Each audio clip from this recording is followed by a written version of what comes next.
Hi friends, welcome back to my channel. சில பேர் வீட்டு கிச்சன் கவுண்டர் டாப் பார்த்தீங்கன்னா ஸ்பேஸே இருக்காது. அதில் இந்த உருளைக்கிழங்கு, வெங்காயம், அப்புறம் ஃப்ரூட்ஸ்லாம் வைக்கிறதுக்கு இடமே இருக்காது. ஸோ அவங்களுக்கு இந்த வீடியோ கண்டிப்பாக ரொம்பவே யூஸ்ஃபுல்லாக இருக்கும். ஆர்கனைசர்ஸை எப்படி நம்ம ரீயூஸ் பண்ணலாங்கிறத பார்க்கலாம். ஸோ ஃபஸ்ட் டைம் சேனலை பார்க்குறவங்க சப்ஸ்கிரைப் பண்ணிக்கோங்க. இப்போ பார்த்தீங்கன்னா இதெல்லாம் பிளான்ட்ஸ் ஆர்கனைசர்ஸ் தான். இதெல்லாம் நான் யூஸ் பண்ணாமல் அப்படியே வச்சுருந்தேன். ஸோ இதை இந்தமாரி யூஸ் பண்ணால் நல்லாயிருக்குமேன்ட்டு நான் அப்படி யூஸ் பண்ணுறேன் ஃப்ரெண்ட்ஸ். ஃபஸ்ட்டு இந்த வாழைப்பழத்தை நம்ம அப்படியே கவுண்டர் டாப் மேலே வச்சோன்னா அது சீக்கிரமாக கேடு வந்துடும். ஸோ அதனால் என்ன பண்ணலான்னா, இந்த ஆர்கனைசருக்குள்ளே இப்படி போட்டுட்டு நம்ம வச்சுட்டோன்னா இது ஃப்ரெஷ்ஷாகவே இருக்கும். அடியிலேயும் ஹோல்ஸ் இருக்கிறதுனால நமக்கு சீக்கிரமாக கேடு வராது. நெக்ஸ்ட்டு இந்த ஆர்கனைசர் அடியில் கொஞ்சம் ஹோல் போட்டால் நல்லது. இதில் வெங்காயத்தெல்லாம் போட்டு வச்சிட்டோன்னா நமக்கு அப்படியே ஃப்ரெஷ்ஷாகவே இருக்கும். இதுக்குன்னு தனியாக நம்ம கூடையெல்லாம் வாங்க வேண்டிய அவசியமும் கிடையாது.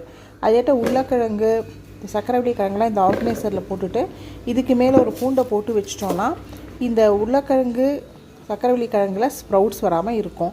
ஸோ கிச்சனில் இந்தமாரி ஒரு ராடை ஃபிக்ஸ் பண்ணி விட்டுருங்க. அதில் அழகாக இதெல்லாம் நம்ம ஹேங் பண்ணி வச்சிடலாம். பார்க்குறதுக்கு ரொம்ப நீட்டாகவும் இருக்கும். ரெண்டாவது நமக்கு வெங்காயம், உருளைக்கிழங்கு இல்லை எந்த ஃப்ரூட்ஸ் போட்டாலும் தீர்ந்துடுத்துன்னா உடனே தெரிஞ்சிடும், நமக்கு போய் வாங்கிடலாம். ஸோ இந்த ஐடியா பிடிச்சிருந்தா மறக்காமல் ஒரு லைக் கொடுத்துக்கோங்க. நெக்ஸ்ட் இது எல்லாருக்குமே தெரியும், இது ஃப்ரிட்ஜ் ஆர்கனைசர் தான். இது நான் ஃப்ரிட்ஜுக்கு யூஸ் பண்ணுறது கிடையாது. இதை நான் என்ன பண்ணேன்னா, இந்த 2 டயர் ஸ்டீல் ரேக்கில் இந்தமாரி இன்சர்ட் பண்ணி வச்சுட்டேன். இதில் ஸ்பூன்ஸு, அப்புறம் கத்தி, பீலர் அதெல்லாம் போட்டு வச்சிடலாம். இதுக்குன்னு ஒரு கட்லரி ஸ்டாண்ட் வச்சோன்னா அதுக்கு ஒரு ஸ்பேஸ் ஆக்குபை பண்ணி கவுண்டர் டாப்பில் வச்சுருப்பேன். ஸோ இது இந்தமாரி யூஸ் பண்ணிக்கலாம். இது எக்ஸ்பேண்டபிள் ஆர்கனைசர் தான். இதை நான் என்ன பண்ணியிருக்கேன்னா டைனிங் டேபிளில் வச்சுருக்கேன். இதில் முக்கியமான மாத்திரை, ஃபீவர், அப்புறம் டிசென்ட்ரி, வாமிட்டிங்க்கெலாம் மாத்திரை போட்டு வச்சிட்டோன்னா அந்த டயத்தில் நம்ம எங்கேயும் தேட வேண்டாம். யாராக இருந்தாலும் டக்குன்னு இங்கேருந்து எடுத்துக்கலாம். ஃப்ரெண்ட்ஸ், வீடியோ எண்டுக்கு வந்தாச்சு. இந்த வீடியோ பிடிச்சிருந்தா மறக்காமல் லைக் கொடுத்து உங்கள் ஃப்ரெண்ட்ஸ்க்கும் ஷேர் பண்ணி விடுங்க. தேங்க்ஸ் ஃபார் வாட்சிங்.